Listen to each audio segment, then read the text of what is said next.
Ladies, gents, and everybody in between, welcome back to War on the Sea, and we're getting right into the swing of things. The U-boat's coming, second edition 1 across the ship. Right, let's keep that tone down for a moment, eh? At the end of part 2, Furious and their escorts were returning to Liverpool to rearm after a bombardment mission on Bergen. Now, and honest to fucking Christ, within 30 seconds of beginning to record footage for week 3, the carrier group ran into U-boat Wolfpack sitting in the North Channel. Knowing that this was in fact the Wolfpack, because if it were anything else I would have seen it on a strategic map, as soon as the carrier group entered tactical mode, Furious, Norfolk and Edinburgh sped up and turned to evade, while the destroyers maintained their course looking for torpedo trails. Moments later, 2 sets of torpedoes are picked up, the destroyers manoeuvring to find their sources. After briefly detecting one U-boat, Smiley launched herself into action with a barrage of depth charges. Mary followed up this attack with a final salvo of depth charges, while an overhead walrus scout plane armed with aerial depth bombs also launched back-to-back attacks. A second, lower flying walrus was directed on another U-boat.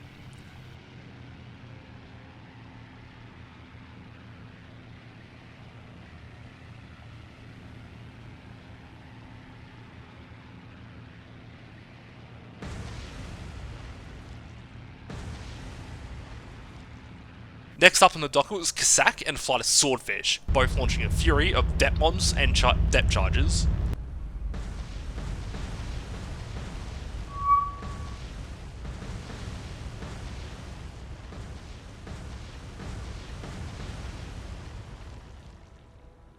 Once the waters had settled, Kasak set her sights on another U-boat, passing by the Maori as she made her attack. After scoring at least one hit, Kasak then threw herself into reverse, passing over the stricken Type 2 before accelerating forwards and dumping her last depth charges over the stern, right atop the U-boat. With at least 2 more direct hits scored, the Type 2 was blown apart. Following this single kill, the carrier group left the combat area heading back for their port. Alright, didn't mean to get back into a fight so early. Welcome back to War on the Sea. Oh, too late, the Luftwaffe is coming! And it's single Ju-88. Easy pickings for a flood of 5 hurricanes. But that wasn't the only thing coming for Plymouth, which opened the question as to what the next group was. Well, I'll be damned. I didn't know that the German forces in this mod had Stukas. Stukas being the Ju-87 dive bomber, Germany's most infamous ground attack aircraft. Nevertheless, despite the fact that there were 9 of the things, as opposed to a mere 5 hurricanes, all 9 Stukas were shot down without much fuss.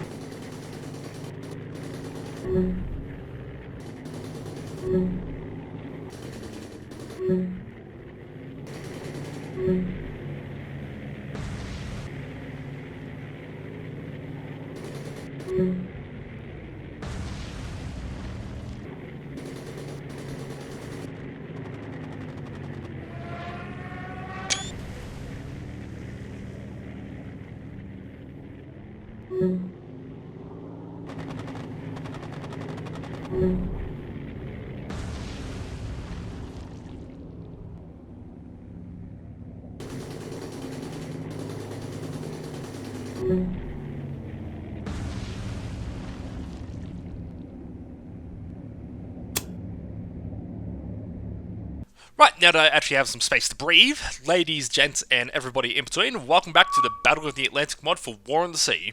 Today we're picking up right where we left off from part 2, with Furious and her escorts returning to Liverpool to rearm following a major surface action and then a short bombardment mission, Triton returning from Reykjavik after a failed raid, and the convoys moving peacefully on the American side of the Atlantic. Shortly after our encounter in the North Channel, the carrier groups arrived safely in Liverpool, going to rearm.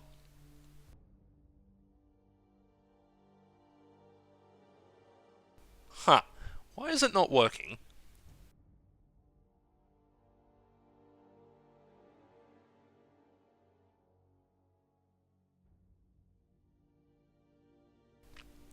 Okay, let's split Furious off on her own and try to rearm. Hey, there we go, but the situation for fuel and supply is looking very poor. So, remember how I was talking about ships needing 3 different categories of supply to rearm? Here in the F5 menu are the exact figures. 5 fuel and 5 engineering, plus 50 supply for ship reply, which covers ammunition, plus 2 engineering, 2 fuel, and 10 supplies per aircraft that needs to be replaced. Because Furious had lost 14 aircraft during a sortie last episode, she ate up much of the critical supplies, which leaves Liverpool with 19 fuel and engineering, only enough to replenish the armament of 3 ships. This was a problem. All of the destroyers were out of depth charges, or almost out of depth charges. Nearly all of the fleet's dual-purpose guns were out of high explosive shells needed for anti-air defense. A few of the ships were running low on ammo, and Norfolk was completely out of ammo. To make this problem worse, Triton was out of torpedoes, and without those, her only viable purpose would be acting as a scout vessel. So, 6 ships needed resupply, of which only 3 can be rearmed. Which vessels did I choose? Well, ultimately I decided on Norfolk, Cossack, and Maori. Norfolk has priority, because she's my single biggest gunslinger this side of the Atlantic, while Cossack and Maori were rearmed so they could replenish their depth charge racks. Smiley had been pulling escort duty for most of last sortie, so she wasn't critical in ammo. Edinburgh would pull through for at least another action or two before she needed ammo, and while Triton was functionally fangless, as a scout she was functionally indestructible owing to her role as a submarine, so she had at least some battlefield utility. With the supply dilemma figured out, the carrier group took on troops and headed for Reykjavik, since the garrison there was in need of relief to beat off the German invasion from last week. Trident, on the other hand, was assigned scouting duties. In particular, she was sent to the Baltic Sea, monitoring a choke point that led to the major Kriegsmarine port of Kiel to see if there was any shipping that came in and out of that area. All forces moved to their assigned locations, and overnight both Furious and Triton had slipped out into the Atlantic. On the morning of the 26th of July, heavy fighter activity was picked up over the Channel, but no bomber attacks came. Just as well, because at 0900 that day, German forces landed on the Portuguese Azore Islands. To be honest, this wasn't much of a surprise since Triton had been there watching the islands for a long time now. Furthermore, while controlling the Azores is one of the objectives of the campaign, the fact that it was so well out in the middle of nowhere didn't really change the strategic balance on the map that much, and so no immediate plans were made to seize the islands. My attention was instead directed on a German convoy returning to port from Brest. I waited for this convoy to get closer to Southampton and to shed its air cover before sending out an air raid, 3 Fulmars and 2 Blenheims. For a Channel convoy, it was slightly smaller than usual, with only 6 ships, 2 of those being transports. I took manual control of the Blenheims and went for a low-level bomb attack.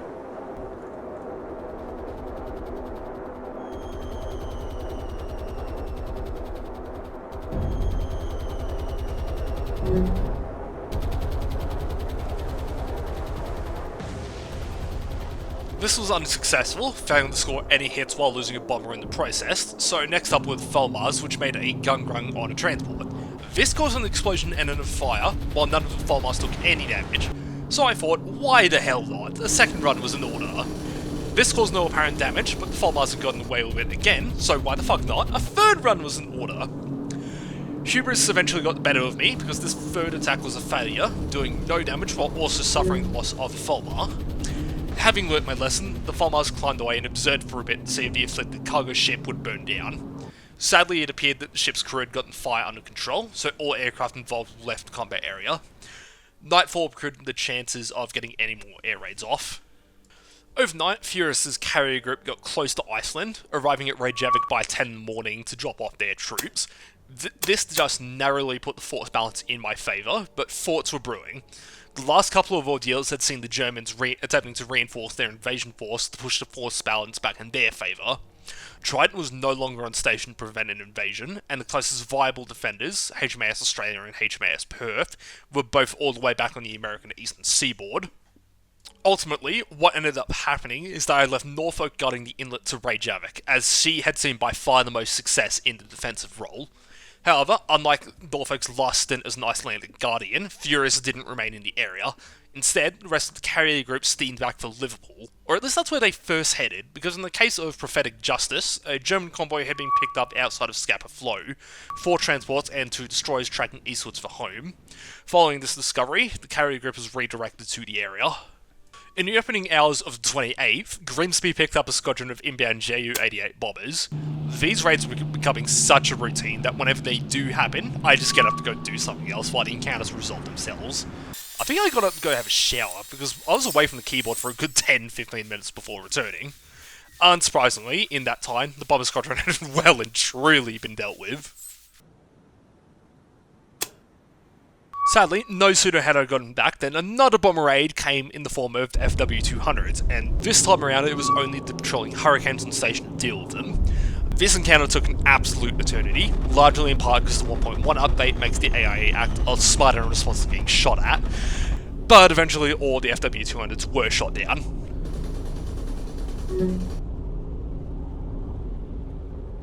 After the bomber raids, I watched aircraft and convoys moving up and down the English Channel when I had a fort. All of the air attacks I had made on German convoys in this area had been either ineffective or extremely impractical. Level bombing attacks and strafing runs by my small numbers of aircraft from land bases were both ineffective and were taking their toll on those stockpiles of aircraft. On the other end of the scale, while Furious's swordfish attacks on convoys had seen the most success, she was also my only other carrier in the theatre, and was needed for more important tasks elsewhere. Now, as far as convoy raids go, carriers and submarines are the most effective tools for the job, but I couldn't afford either at present. But what I had started to notice is that all of Germany's convoys in the channel seen so far had only been escorted by a token force of destroyers and smaller auxiliary escorts. This begged the question, what could a small force of my own destroyers do? For the most part, the destroyers that I have access to are of better quality than their German counterparts, but all else being equal, I knew the right group for the job. Enter the Free Polish Navy.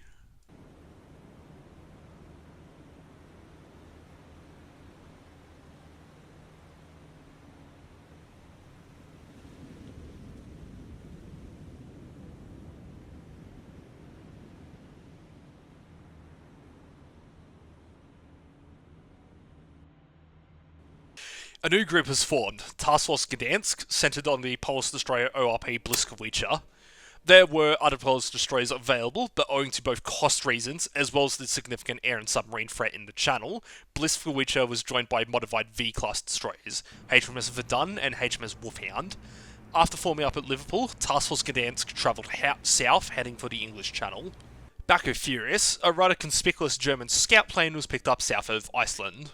Aircraft was scrambled to find a scout plane's source, while the carrier group herself manoeuvred ready for a fight. No die, sadly. Night fell with no sign of contact. Thinking that a raider force might have been heading for Reykjavik, Furious withdrew northwest to Iceland for a worst-case scenario. Furious kept up her patrols the following days, but still nothing by nightfall of the 29th. Now thinking that maybe this group had been gone east heading for Germany instead of west for Iceland, Furious headed for the North Sea to see if anything was picked up. Back in the English Channel, where Task Force Gdansk had been hanging out, the destroyers were heading for a known point of interest for German convoys when they hit an encounter. Entering tactical mode but not seeing any ships on the horizon, the force sped up and started manoeuvring. Sure enough, the destroyers had run into a Wolfpack. Verdun had a close call of 2 tight salvos of torpedoes, but made it through unharmed. From that point, the hunt was on. Judging by another 2 torpedo salvos, there were 4 U-boats in the area. Verdun and Wolfhound made contact with 2 of these U-boats, Verdun lining up for an attack on a Type 9. Wolfhound followed up behind Verdun and launched her own attack, but not before I realised I made a mistake. I had accidentally instructed Verdun to make an automated attack with her guns instead of her depth charges, and these rounds hit Wolfhound at point blank range since he was right on top of the U-boat. Wolfhound was set on fire right in her forward magazine spaces. Flooding was ordered to prevent a catastrophic explosion. It was lucky that this wasn't during a surface engagement, because having the forward magazine knocked out her forward gun, which would have reduced half of her effective firepower. Nevertheless, while this fuck-up was resolved, Wolfhound backed up over the U-boat and dropped the depth charge salvo that landed right on the beach sub, blowing her apart in short order.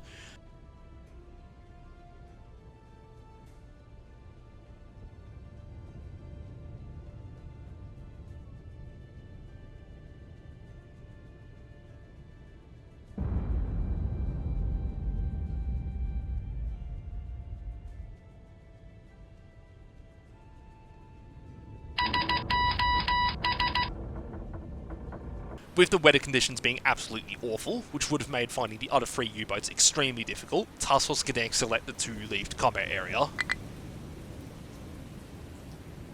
The group's intrusion hadn't gone unnoticed, and soon a large group of bombers were on their way.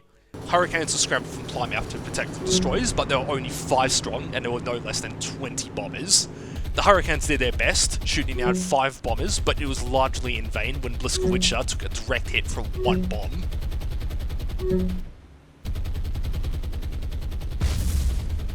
Unlike Furious, which had both the armour and the mass to take repeat hits, this singular hit was enough to take out half of Błyskawica's engine spaces, leaving her at half speed at a time when she needed all the speed she could muster.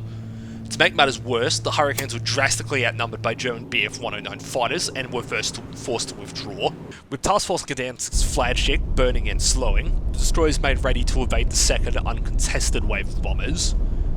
Verdun was first up. Swerving hard to evade, she was bracketed by bombs, but fortunately didn't take any hits.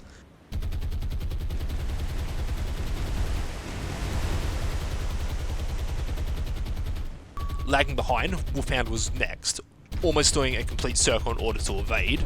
Like Verdun, Wolfhound was also bracketed, but she also succeeded in evading without taking any hits.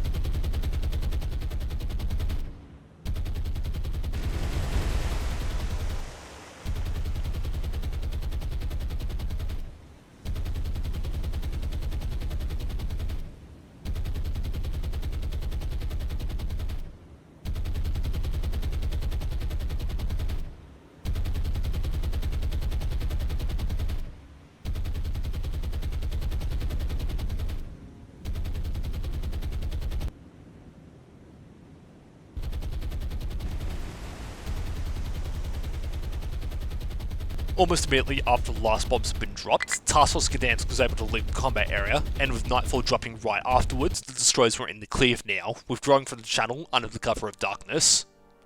On a complete opposite side of the map, Convoy Australia had just arrived back at Halifax. Their transports took on troops and supplies before slipping anchor, heading out for their second journey to Reykjavik. The 30th rolled around into the 31st, and by midday of the 31st, the sound of more command points being granted signified the end of week 3 and the start of week 4. To be honest, it didn't feel like it had been a week. By comparison to weeks 1 and 2, things have been much quieter in week 3, despite having a destroyer squadron actively out in the hunt. Still, the respite was helpful, and with fresh supplies having been generated, it meant that now all my forces on the European side of the Atlantic could resupply and carry out proper combat operations. Things are about to ramp up from here, and the fight to come was going to be a violent one. This has been the Battle of the Atlantic mod for War in the Sea. Stay frosty, folks, and I'll catch you on the next one.